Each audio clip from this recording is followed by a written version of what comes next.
Gemini ultimate red flag. Why you miss this one sign in love and how it forces growth. Gemini, you are not blind in love. You are perceptive, quick-minded, and emotionally intelligent in ways most people are not. You notice patterns. You hear what's not being said. You feel the shift in tone before others do. And yet there is one red flag you consistently overlook. Not because you don't see it, but because it doesn't trigger alarm. It feels familiar, even exciting. It comes wrapped in charm, curiosity, and conversation. It looks like connection, it sounds like depth, it promises potential. And because it doesn't hurt immediately, you give it time, you explain it away, you stay curious instead of cautious. You tell yourself you're being open-minded, mature, evolved. But here is the quiet truth. The most dangerous red flag in your love life has never been drama or conflict. It has been emotional absence disguised as intellectual chemistry. This video is not here to shame your choices. It is here to reveal why this specific sign keeps slipping past your defenses, and why noticing it is not about avoiding pain, but about stepping into emotional adulthood. Gate 1. Analyzing the core burden. The ultimate red flag Gemini ignores. The ultimate red flag you often overlook is this. Someone who engages your mind deeply but cannot meet you emotionally with consistency. They talk, they think, they stimulate. Conversations feel alive, ideas flow. There is banter, insight, late-night exchanges that feel meaningful. You feel chosen at least mentally. But when it comes to emotional availability, reliability, or follow-through, things become vague, inconsistent, unclear. And because nothing is explicitly wrong, you stay. This red flag is subtle because it activates your strengths. You are ruled by Mercury. Language is your native element. You bond through conversation. You feel connected when minds meet. So when someone offers mental intimacy without emotional presence, it feels like enough, at least at first. The burden forms when explanation replaces experience. When words replace action. When connection exists in conversation but disappears in moments that require emotional accountability. Over time, you begin carrying the emotional weight, waiting, adapting, rationalizing, staying patient. You may tell yourself they are just guarded, independent, busy, complex. You see potential instead of patterns. And slowly, emotional absence becomes normalized. This is not love growing slowly. This is intimacy being postponed indefinitely. The red flag matters because it trains you to tolerate less than you need. It conditions you to earn closeness through understanding, rather than being met. And each time you ignore it, you reinforce the belief that connection must be negotiated instead of reciprocated. Gemini. Growth begins when you stop asking how to make the connection work and start asking why you are accepting connection without presence. This is not about blame, it is about clarity. Why this red flag feels acceptable. Gemini, this is where the truth becomes uncomfortable, not because it is harsh, but because it is familiar. The reason you overlook this red flag is not a lack of awareness, it is tolerance. A tolerance you developed long before romantic love entered the picture. You learned early that clarity was not guaranteed. So you became flexible. Curious. Mentally present, even when emotional presence was missing. You learned to stay engaged without being fully met. And over time, this ability became part of your identity. Here is the shadow. Emotional ambiguity feels normal to you. When someone is emotionally inconsistent but intellectually stimulating, it does not register as danger. It registers as something to explore, something to understand, something to be patient with. Your mind stays active, and activity feels like connection. But activity is not intimacy. It is movement without arrival.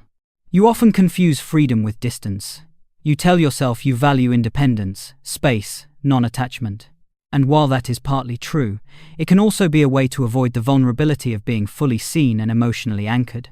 Emotional availability requires presence. Presence requires stillness. And stillness can feel exposing. So instead, you stay in relationships where you are mentally engaged but emotionally undernourished. You stay busy interpreting signals instead of receiving clarity. You stay hopeful because hope keeps the story alive, and stories are safer than truth. Another part of the shadow is this. You believe you can outgrow the red flag through understanding. If you just communicate better, Wait longer. Show more patience. Something will shift. But growth is not about enduring emotional absence. Growth is about recognizing when endurance is costing you your self-respect. Gemini, the mirror asks a difficult question. What if the reason this red flag feels acceptable is because it mirrors a pattern where you learn to stay connected without being emotionally held? This is not self-blame, it is self-recognition. And recognition is powerful. Because the moment you see that emotional inconsistency feels familiar, not fated, you regain choice. The chemistry loses its spell. The stimulation loses its authority. You begin to notice how tired you feel after explaining yourself, waiting, or guessing. That tiredness is wisdom. The shadow does not disappear when you judge it. It softens when you understand it. And understanding this part of you is the first real step toward emotional maturity, not in love, but in how you treat yourself within it. Why this red flag is essential for growth. Gemini. Growth does not arrive when you finally make a relationship work. It arrives when you recognize that some connections are not meant to be solved. The ultimate red flag you ignore, emotional inconsistency paired with mental chemistry, is not here to punish you. It is here to teach you discernment.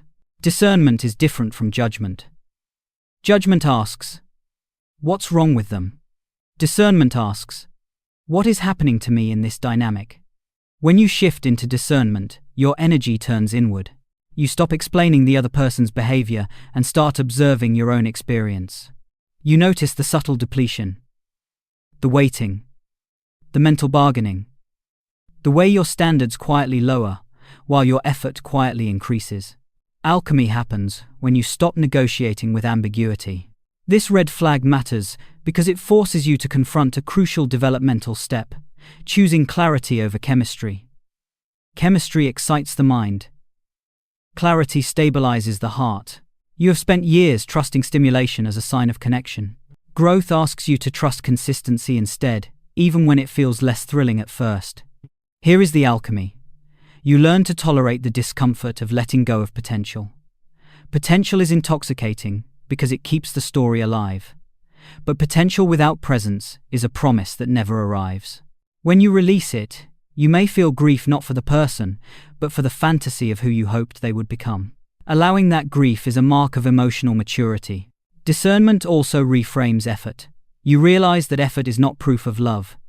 It is proof of imbalance when it flows in one direction.